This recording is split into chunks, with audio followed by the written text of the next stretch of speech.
History is in the making in Palestine. Egypt's government says rival Palestinian factions Hamas and Fatah have agreed to hand over the full administrative control of the besieged Gaza Strip to the Palestinian Authority by December the 1st, as the two sides inked an historic reconciliation deal in the Egyptian capital, Cairo. In theory, this ends a decade-long rivalry between the two factions. It has been described as the final agreement to end the division and lift sanctions Fatah had imposed on Hamas earlier this year.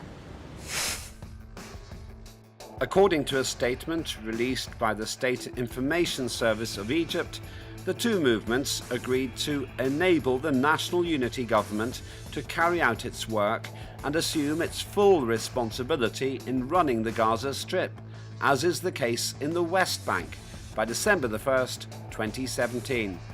In addition, the Gaza-based Palestinian resistance movement, Hamas, and the West Bank-based Palestinian Fatah party, led by President Mahmoud Abbas, signed a reconciliation accord. Fatah and Hamas have been in dispute since 2006, with Hamas governing Gaza, while Fatah has been in charge of autonomous parts of the Israeli-occupied West Bank. The accord settles many differences and is likely to be welcomed by a large number of Palestinians. However, the deal has angered Israeli Prime Minister Benjamin Netanyahu, who has told Israelis and the world that he refuses to accept what he calls imaginary appeasement, where the Palestinian side is reconciling at the expense of our existence.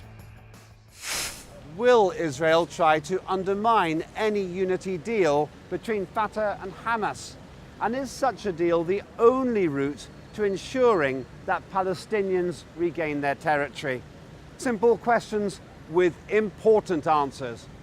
How do you feel about the reconciliation deal signed between Fatah and Hamas? That's what we put to the public in Palestine. Here's what they told us.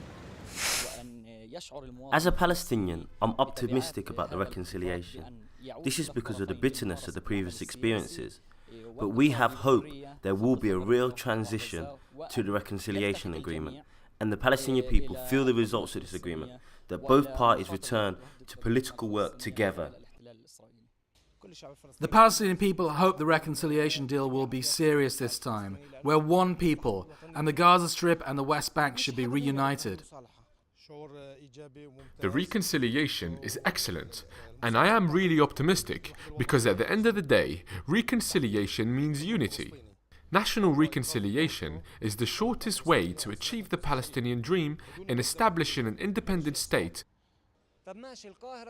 We've heard a lot about the reconciliation, but yet we have not seen anything change on the ground. I'm from the Gaza Strip, and I follow the news with much anxiety. They said the Rafah crossing would be open, and it isn't. Even if the reconciliation is done, I do not think the people of Gaza would be able to come to the West Bank, and we, at least those who are born in Gaza and are living in the West Bank, cannot freely enter Gaza.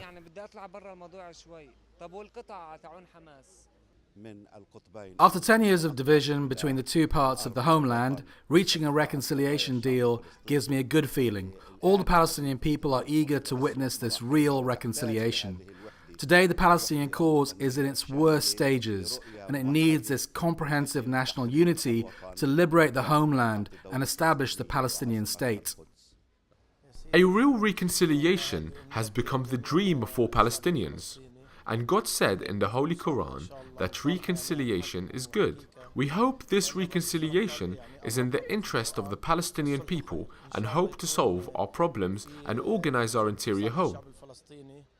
It seems that all the Palestinian parties are concerned about is achieving real conciliation in order to unite the Palestinians. We have had more than enough of division over the last 10 years. It's time to stand united in the face of our enemy. The reconciliation is the Palestinians' popular demand, and we praise them for working seriously to succeed it. We want our people to be united and agree on one opinion when it comes to the Israelis.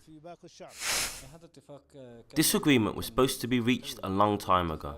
This agreement asserts that it's possible to regain the political order and the unity between the West Bank and the Gaza Strip, and that if there's a political desire by all parties, then we can reach a deal that ends the disastrous division. I'm cautiously satisfied, but I hope the parties will continue their steps to reach a deal that ends the current division on the ground. I welcome the reconciliation deal, but I am worried in fact. The unity is needed and it is a national goal. It's a national necessity that we must regain our unity. We must be united. But being worried is due to some factors. Some people say that the agreement is only to pass the Erez deal. This is the deal that Trump speaks about. For the reconciliation agreement to be satisfactory, it must achieve 3 goals. The first is to improve the living conditions of the Palestinian people. The second one is to strengthen the ability and the steadfastness of the Palestinian people to face Netanyahu's policies, mainly settlement constructions. The third goal is to be a bulwark in the face of any project aimed to eliminate the Palestinian cause. How will the Israelis react to this unity deal between Fatah and Hamas? Specifically, will Israel try to undermine the deal through their old tactics of divide and rule? We asked the Palestinian public. Of course, the Israeli occupation will exert all efforts to foil the reconciliation.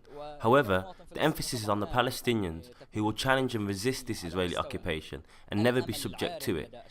I hope the Palestinian leadership will match the level of the Palestinian hopes and finally deliver for Palestine. Firstly, we will never consult Israel about our unity. But if we have the good intentions, if we are united as Palestinian people, and if we agree that the national unity is the only solution to achieving our dream of independence, Israel will not be able to do anything. I hope the reconciliation deal lasts. We're one people and the unity is within our common interests. We are hoping that it lasts. We are hoping, but we are not optimistic. But for me, I do not think it will last. Even if all the powers are united and agree on one vision, Israel will not allow them to be strong, because the unity of the Palestinians means the unity in defending their rights and facing Israel. This would affect Israeli security. Israel will not allow this. It might be silent for now, however, its silence will not last for long. And I do not exclude the possibility that Israel might carry out a new war on the Gaza Strip. Israel will have its role. They do not have an interest to see Palestinians united, to have an election and a legislative council. Israel will put all the obstacles in the face of this agreement. The Israelis want to see the people dispersed and not united. In order for Israel to achieve their own project, Palestinian unity has to be compromised. I really hope that this reconciliation deal lasts and that we will be as responsible as required to strengthen our unity and exalt above all our wounds. The main goal is to work for ending the Israeli occupation and establishing our Palestinian state with Jerusalem as its capital. This time, we are optimistic. I really hope this recent reconciliation will last, because we are really fed up and tired from the division, and Palestinians have been carrying a heavy burden. It's unacceptable to fight each other instead of fighting and resisting our oppressor. Israel will continue to put as many obstacles in the face of reconciliation to foil it, which depends also on the people and the leadership. It must not give in to any pressure. We have a right to have our independent state that is free from occupation. Under this reconciliation deal, Israel will lose a lot. It was the main gainer of the continued division for 10 years. In recent days, Israel started to create problems to drag the Gaza Strip into a military confrontation and to hold the Palestinian Authority and the Palestinian Liberation Organization responsible for any consequences. Israel seeks to undermine what was agreed in Cairo by all means possible. If the Israelis didn't feel that the reconciliation deal and regaining of Palestinian unity would harm their interest, they won't move against it. But all the signals show that the Israelis are taking steps to improve their position of control. A few days ago, Israel decided to decrease the number of the permits given to West Bank Palestinians in order for them to enter Jerusalem and the land occupied in 1948. Israel is also given an upper hand to the civil administration in the West Bank. They preempt the unity by aggressive measures.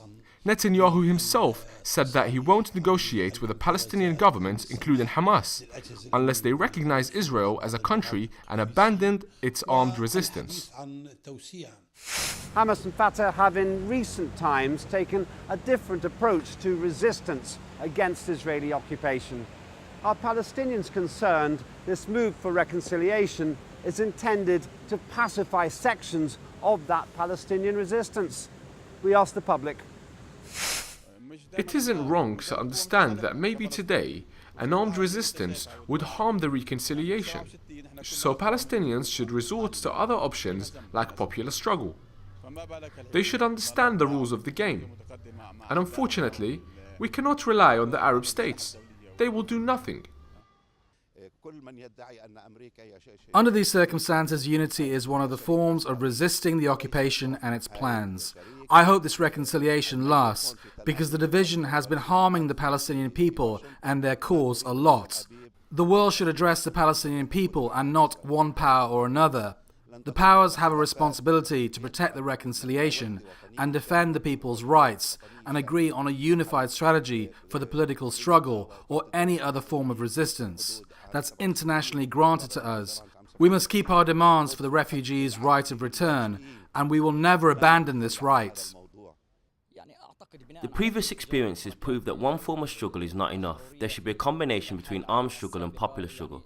Many talk about the unifying decision of war and peace, and many of the Palestinians do not actually know the decision to go to war has always been in the hands of the Israelis, because it's they who initiated the war on us, and Palestinians are just resisting the occupation.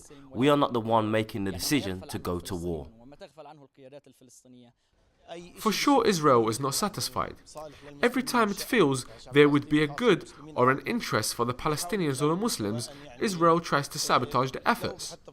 They depend on the saying, divide and rule. Israel claims that our unity and reconciliation would negatively affect its security. This is why we ask God that this time the reconciliation efforts succeed.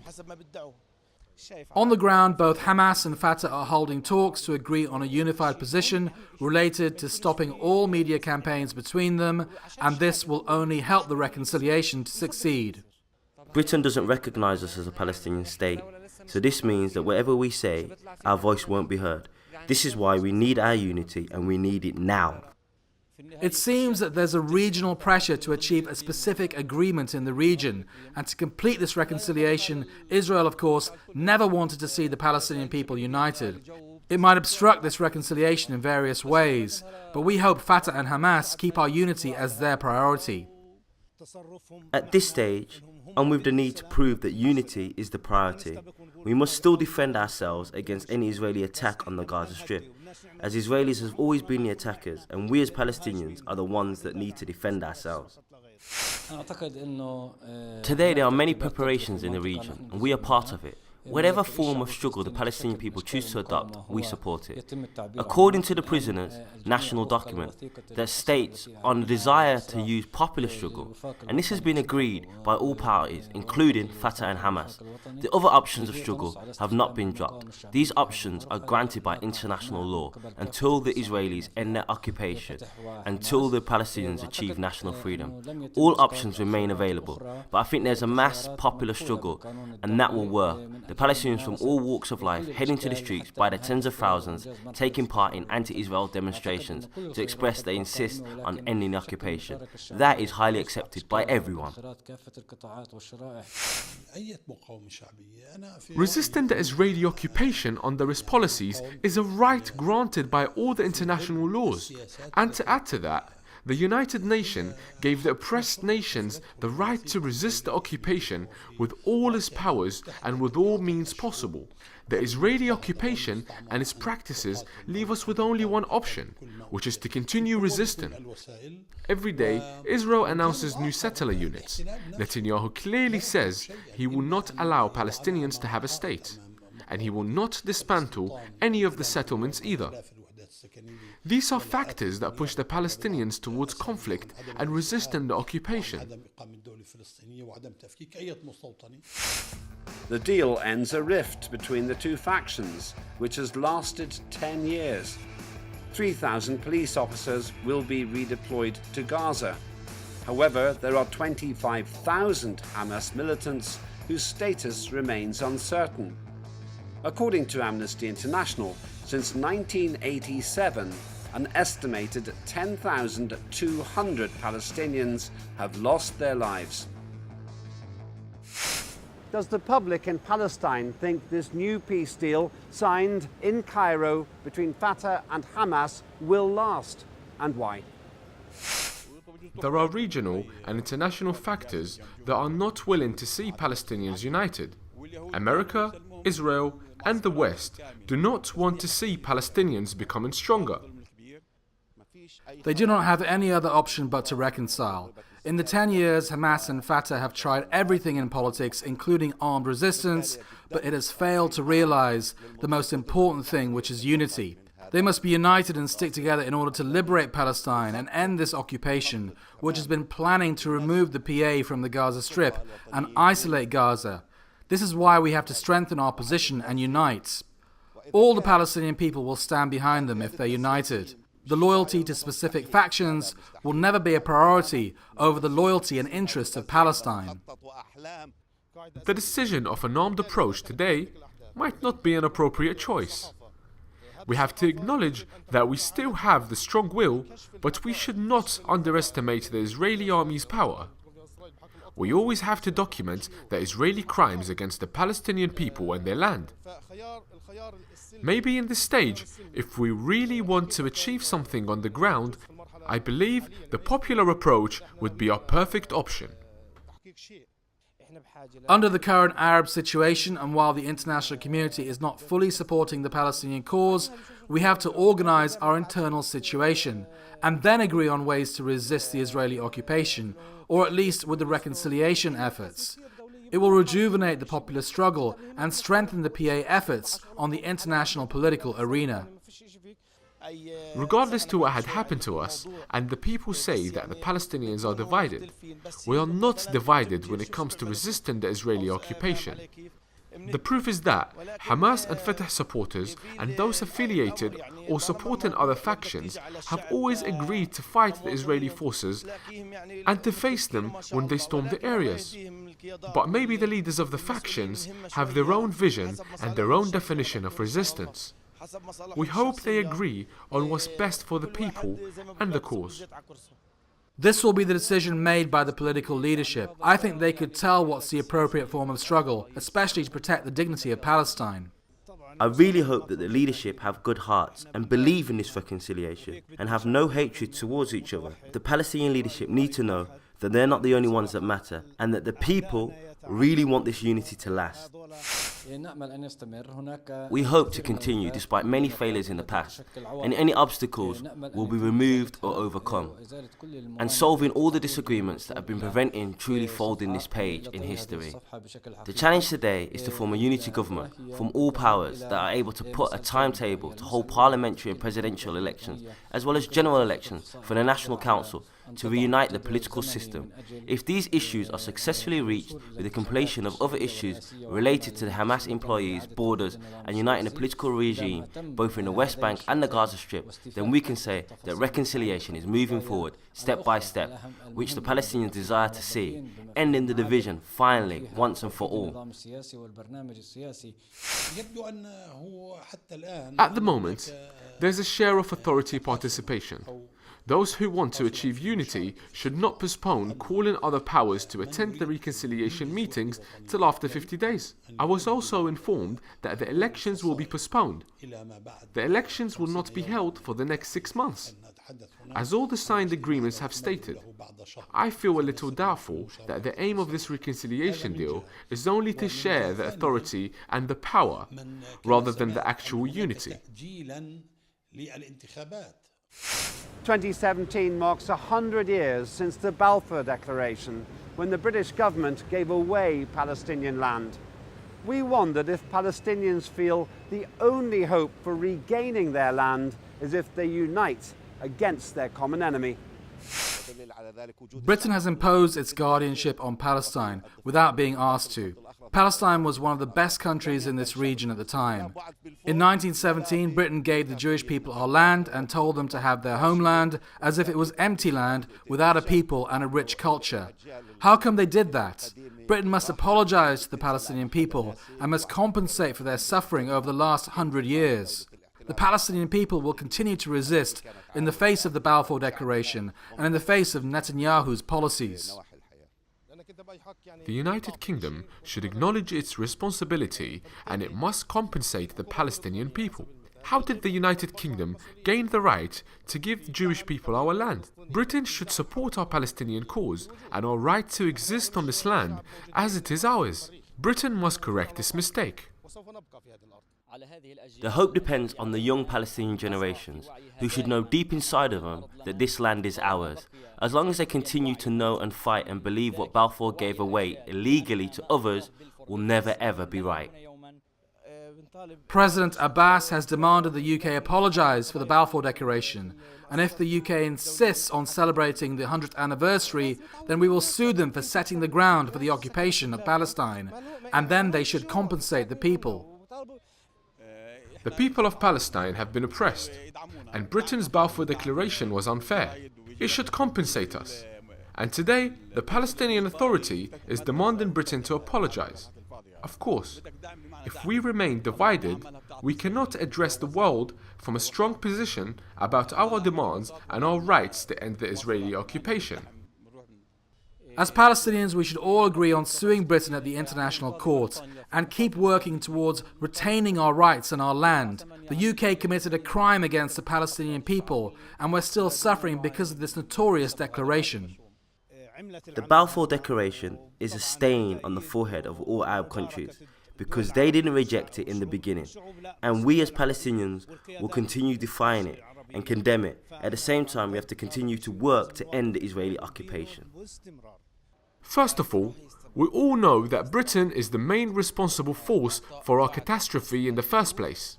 It gave the Jews a right to have a homeland in historic Palestine. It must apologise first and then recognise our right of ending the occupation and having our independent state. This is why our unity is very important to face the Israeli occupation, because these countries won't stand by us, mainly if we are divided. After 100 years on the Balfour Declaration, I believe the Palestinian people are still adherent to their rights, the rights to return to their homelands. The Palestinian people will press Britain to apologise for this declaration and to correct its mistake a century ago. It must recognise Palestinian rights. We will continue to use all legal and media means at our disposal to hold the British responsible for this declaration of giving the Jewish people the homeland of Palestine. Britain must cancel the declaration. We must recognise Palestine as a state and Jerusalem al-Quds as its capital. With the Balfour Declaration or without it, what goes on today is a translation to what Balfour has carried out. I'm speaking of Israeli policies. There is another challenge. The UK Prime Minister declared that the UK will celebrate the centennial of the declaration and have invited Israeli Prime Minister to take part in the events. We as Palestinians must be united and must mobilise our efforts, not only for Palestinian powers, but also for the civil society as well. Throughout the last years, we have been preparing for anti-Balfour protests and demonstrations, not only the anniversary, but all throughout the year. We must work to avoid the dangers of the Balfour Declaration. And of course, Britain is demanded to acknowledge the illegality of the Balfour Declaration. Instead, they should be offering an apology to the Palestinian people and recognizing their responsibilities relating to the consequences of the Balfour Declaration. While Fatah and Hamas work to find unity between their two movements, the Israeli Premier Benjamin Netanyahu continues to refuse to endorse this development. He has also set conditions, including the demand that Hamas recognizes Israel, disbands its military wing, and cuts ties with Iran. So while a Palestinian unity deal has been signed in Cairo, some questions remain. Will it last? Will it finally liberate Palestine from Israeli oppression? And will it satisfy Palestinian resistance? Many Palestinians hope it will, which may be the very reason why Israel will do all it can to make sure the deal doesn't work.